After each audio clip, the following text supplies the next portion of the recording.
Welcome back, everybody. Today, we're going deep, really deep into brain science. Deep into how it affects us every day, Exactly how it impacts our emotions, how we behave, even how we learn and connect with people. all that good stuff. All that good stuff, all thanks to the amazing brain.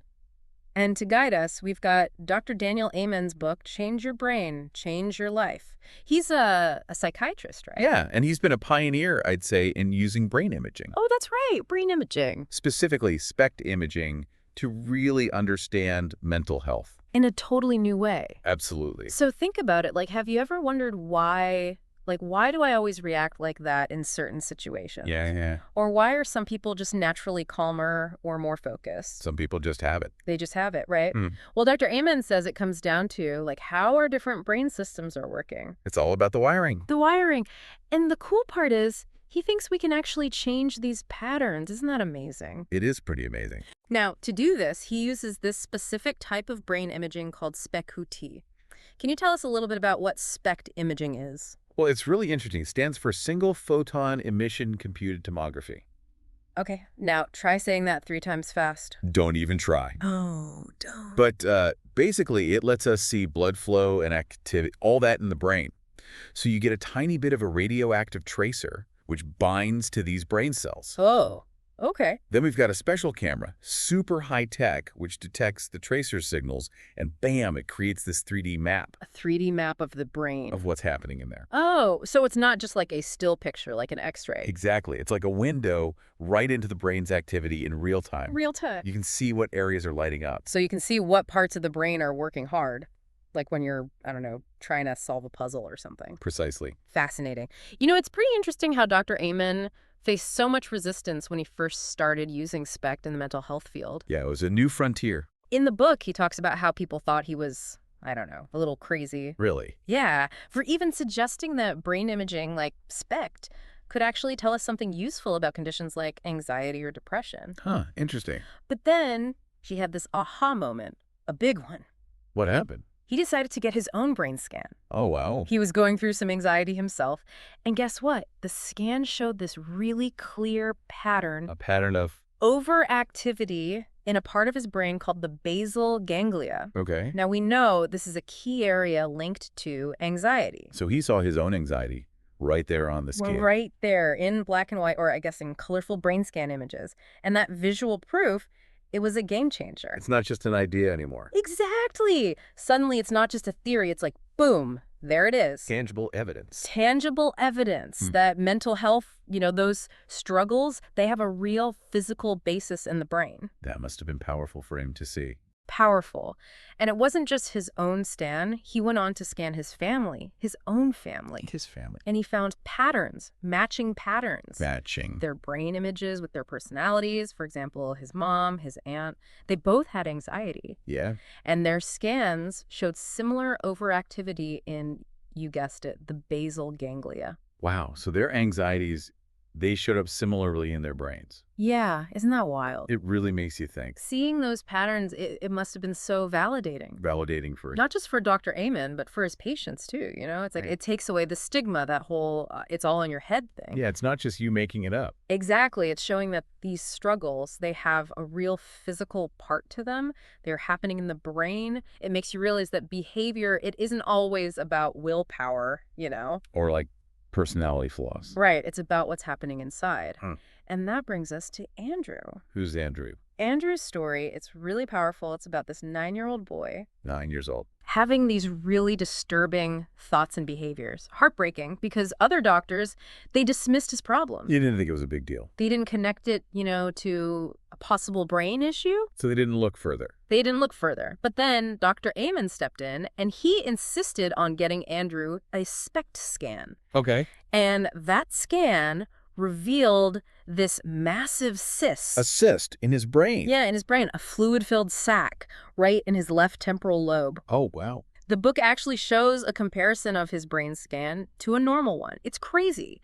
This cyst, it was huge compared to the temporal lobe. No wonder he was having such severe problems. No wonder, right? His case, Andrew's case, it just shows how important SPECT imaging can be. It can reveal things that other methods might miss. Completely miss. Yeah, Leading to, a better diagnosis and hopefully better treatment. absolutely. And the most amazing part, once that cyst was removed, surgically removed, Surgically removed. Andrew's behavior, it changed dramatically. Those thoughts, those disturbing thoughts, the behaviors, they vanished. He could finally live a happier, healthier life. Isn't that amazing? It's a remarkable turnaround. It really shows you the mind-body connection, how important it is to look at both the physical, what's happening in the brain, and the psychological aspects of mental health. You can't always separate them. You can't just treat the mind without considering the body. Exactly. And Andrew's story, it makes you wonder how many people are out there struggling because we haven't looked deep enough, We haven't looked at the brain itself. Yeah, there could be so many underlying causes we're missing. Now, Dr. Amen goes on to talk about this specific part of the brain called the deep limbic system. He calls it the emotional center of the brain. Oh, the emotional center. Interesting. He's got this great analogy. He describes it as an emotional filter. Like we see the world through this filter. Yeah, our deep limbic system, it colors our perceptions. It influences how we react to things, to people, to everything. So it shapes our emotional responses. Shapes everything. And to really get this, he gives these really vivid examples in the book. Like he talks about PMS mood swings Oh, yeah. and how those can be traced back to changes in the deep limbic system. Or think about grief, the intensity of grief. Yeah. After losing someone you love, even a pet, it has a huge impact on this part of the brain. It's like the deep limbic system is processing all those intense emotions. Exactly. It's the heart of it all. These examples, they're so relatable, right? They are. They're things everyone experiences. It makes it clear how this system, the deep limbic system, affects our everyday lives, our moods, our relationships. But it's not just about understanding, it's also about managing these experiences. So what can we do about it? Well, Dr. Amen introduces this idea of ANTs. ANTs, Yeah. like the insects. Not quite. These are automatic negative thoughts. He compares them to little ants crawling into our minds. Crawling into our minds. Creating problems. Like what kind of problems? Anxiety, self-doubt, relationship issues. You name it, ANTs are probably involved. And even though these negative thoughts might seem fleeting, Dr. Amen says they have a real physical impact. They change our brains. They do, particularly on that deep limbic system, or emotional center. So those little negative thoughts can really mess with our emotions. They can. But the good news is, he offers solutions. Oh, good. He talks about this technique called thought stopping. Not stopping. Yeah, where you consciously interrupt those negative thought patterns. Like, stop, negative thought, you're not welcome here. It's like putting up a mental stop sign. Exactly. And then you focus on positive memories instead. It's like retraining our brains to be more positive, more resilient. I like that. So we can actually change how our brain reacts to negativity. We can. And now let's shift gears to another critical part of the brain, the prefrontal cortex. If the deep limbic system is the emotional center, the prefrontal cortex is like the CEO. The CEO of the brain. The big boss. It's all about planning, decisions, controlling those impulses. Dr. Amen has this concept he calls total focus. Total focus. It's all about strengthening this CEO part of our brains, making it work better. He's got an exercise for this called the one-page miracle. It helps people clarify their goals and priorities. Get this, he even uses his own quirky example. Quirky. What does he do? He collects penguins, over 600 of them. Penguins in his office. Clocks, ties, even a penguin-shaped vacuum cleaner. Imagine walking into a psychiatrist's office and seeing that. That's a lot of penguins, but how does that tie into the prefrontal cortex? Well, he says collecting penguins helps him stay focused and organized. It's like a fun reminder that even seemingly random hobbies can actually help your prefrontal cortex function better. So it's about finding activities that engage that CEO part of the brain. Exactly. It doesn't have to be all work and no play. And to really show how powerful addressing prefrontal cortex issues can be, let's talk about Kent. He was a student struggling with ADD. ADD, what happened to him? His story is incredible. Before treatment, he was failing classes, getting in trouble all the time, feeling like a complete failure. His SPECT scan showed those classic signs of ADD. What kind of signs? Decreased activity in the prefrontal cortex. Ah, so that CEO Part of his brain wasn't firing on all cylinders? Not at all, especially when he was trying to concentrate. So no wonder he was having trouble focusing, planning, following through on It tasks. must have been so frustrating for him. Incredibly frustrating. But the amazing thing is, once he started medication and therapy, specifically targeting his prefrontal It cortex, was like giving his brain the support it needed. he made a complete transformation, finished his degree, got into medical school. Talk about a success story. Wow, that's amazing. It shows how important the prefrontal cortex is for success in life. It really does. And it highlights the importance of understanding, compassion, too. Kent's dad, he thought his son was just lazy. Oh, I see. But once he saw those brain scans, his attitude completely changed. It's a good reminder that what we sometimes see as a character flaw, it might actually be a sign of something going on in the brain, something that needs attention, support, not judgment. That's a really powerful message. It is. And here's something else that might be the most important message of the whole book.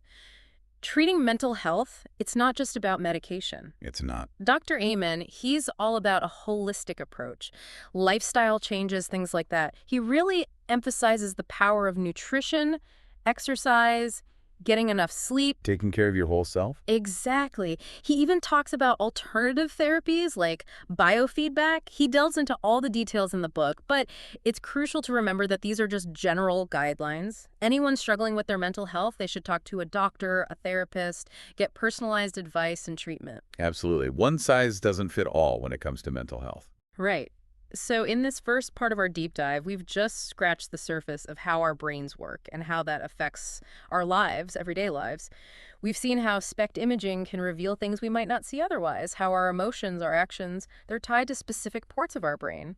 And we've learned that even tough conditions like ADD, they can be addressed with the right help. It's so encouraging to know that. It is. It makes you realize how powerful our brains are and how much potential we have for change and growth. Absolutely. And I can't wait to explore even more in the next part of our deep dive. Me too. Welcome back to our deep dive. We're still unlocking the secrets of the brain with Dr. Amen's book, Change Your Brain, Change Your Life. It's like a treasure map to our own minds. Exactly.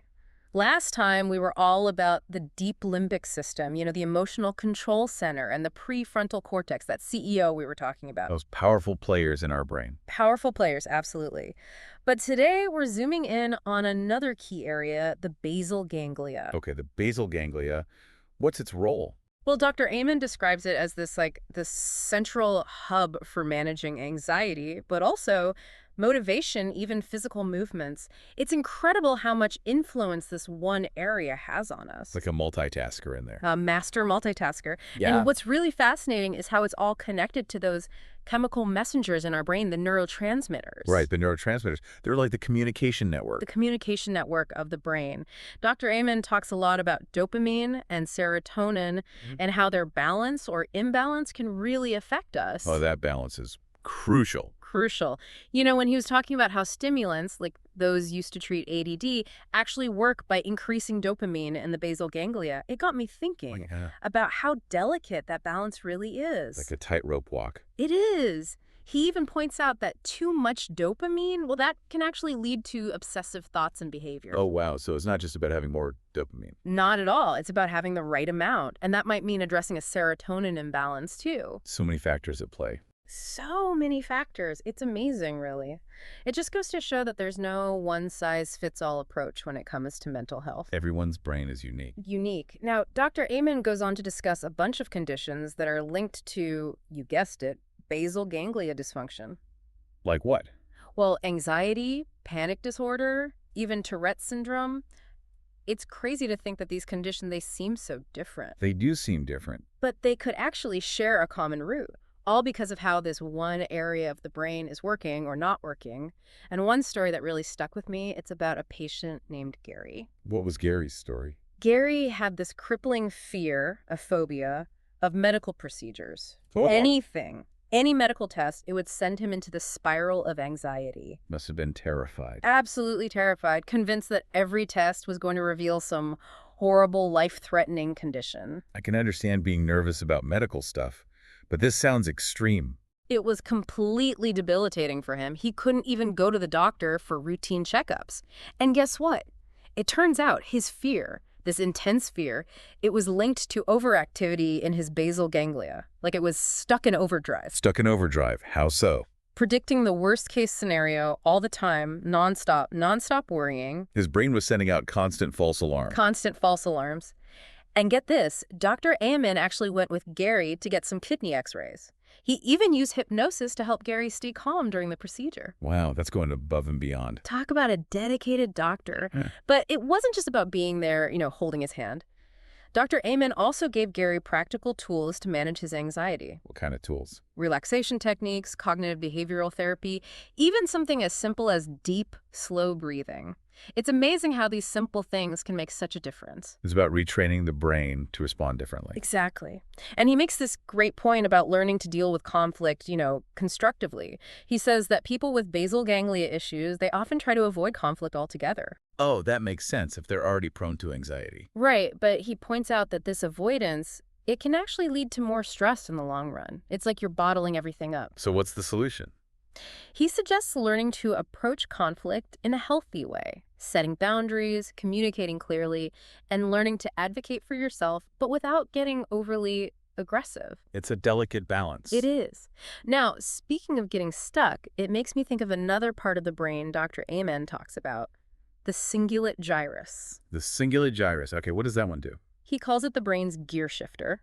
It's all about cognitive flexibility, helping us smoothly transition between thoughts and behaviors. They're like a mental transmission. Exactly. So if the prefrontal cortex is making the decisions and the basal ganglia is keeping anxiety in check, the cingulate gyrus is making sure everything's running smoothly, helping us adapt and adjust. Like the brain's smooth operator. A smooth operator.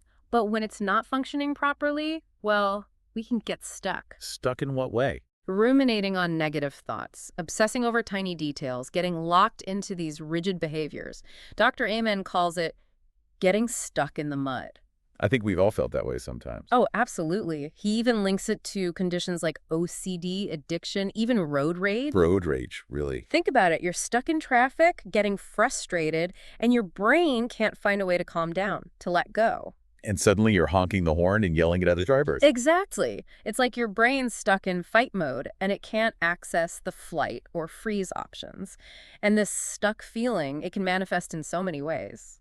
Dr. Amen talks about hoarding, compulsive shopping, even oppositional defiant disorder in kids. It's fascinating, really. So many different ways it can show up. He even makes this connection between parents with OCD and children with oppositional defiant disorder. Interesting. What's the connection? He suggests that maybe these kids are kind of mirroring their parents' rigidity, getting stuck in a pattern of defiance as a way to, assert their independence.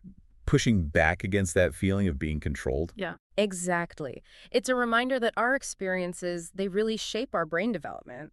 We're not just born with a fixed set of traits. Our brains are constantly changing. It's like we're always learning and adapting. Always. Now, to help people get unstuck, Dr. Amen suggests a few strategies. One of them is surprisingly simple: distraction. Distraction. How does that help? Well, he gives this example of a patient who was constantly worrying about his job. Dr. Amen told him to start singing a song every time those worries popped up. Singing a song. Seriously. Seriously, it worked.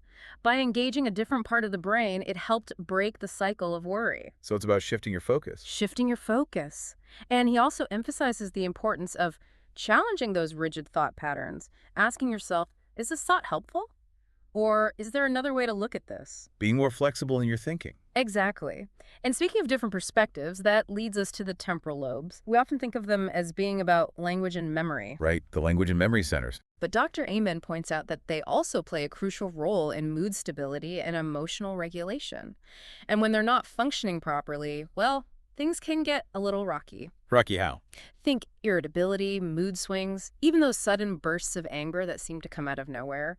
He calls it temporal lobe rage. Temporal lobe rage sounds intense. It can be. And it's often linked to a history of head injuries, even ones that might have seemed minor at the time. He tells this story about a patient named Blaine who was struggling with these intense anger outbursts and also some strange sensory experiences. Strange sensory experiences, like what? Seeing shadows, hearing buzzing sounds. Turned out he had a history of multiple head injuries, including one where he was knocked unconscious playing football. So those injuries could have affected his temporal lobes. Exactly. His SPECT span showed decreased activity in his left temporal lobe. It explained both the anger and the weird sensations. It's incredible how those seemingly unrelated symptoms can actually point to a specific area of the brain. The brain is so complex. It is. But here's the good news. With medication to help stabilize his temporal lobe activity, Blaine's anger subsided, those strange sensations disappeared. Relief after years of struggle. It's another reminder that understanding the brain can unlock solutions we might never have considered otherwise. So what can we do to support our temporal lobes? Aside from, trying not to get hit in the head. Right. Well, Dr. Ammon recommends getting enough sleep, managing stress, and doing activities that stimulate language and memory. Makes sense. Yeah. Sleep is so important for our overall well-being.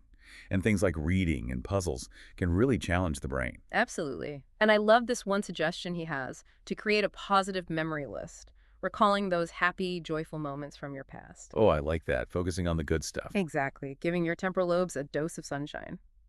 So in this part of our deep dive, we've journeyed through the basal ganglia, the cingulate gyrus, and the temporal lobes.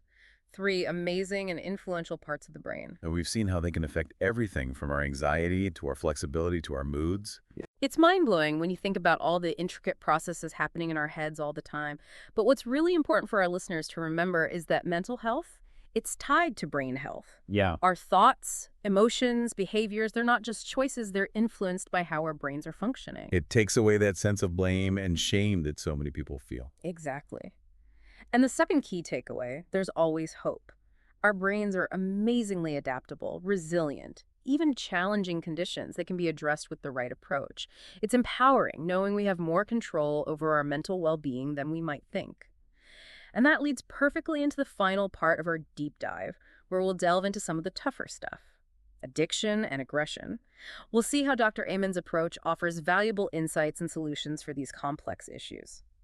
And we're back for the final part of our deep dive into the brain. Still with us, exploring Dr. Ammon's Change Your Brain, Change Your Life. Really getting into the nitty-gritty today. The nitty-gritty, you said it. We've covered so much ground already. The emotional deep limbic system, that powerful prefrontal cortex, the CEO. Even how the basal ganglia, cingulate gyrus, and those temporal lobes can throw us for a loop sometimes. They can. But we've also seen how understanding those parts of the brain can help us understand ourselves better. And now, for this last part, we're going to tackle some of the tougher stuff. The tough stuff, huh? The stuff that, maybe people don't always want to talk about. I see where you're going with this. Addiction. Aggression. Dr. Ammon, he doesn't shy away from these topics. He dives right in. He dives right in. And he starts by saying that addiction, whether it's drugs, alcohol, even behaviors like gambling or shopping, it's not a moral failing, it's a brain disease. A brain disease, that's a strong statement.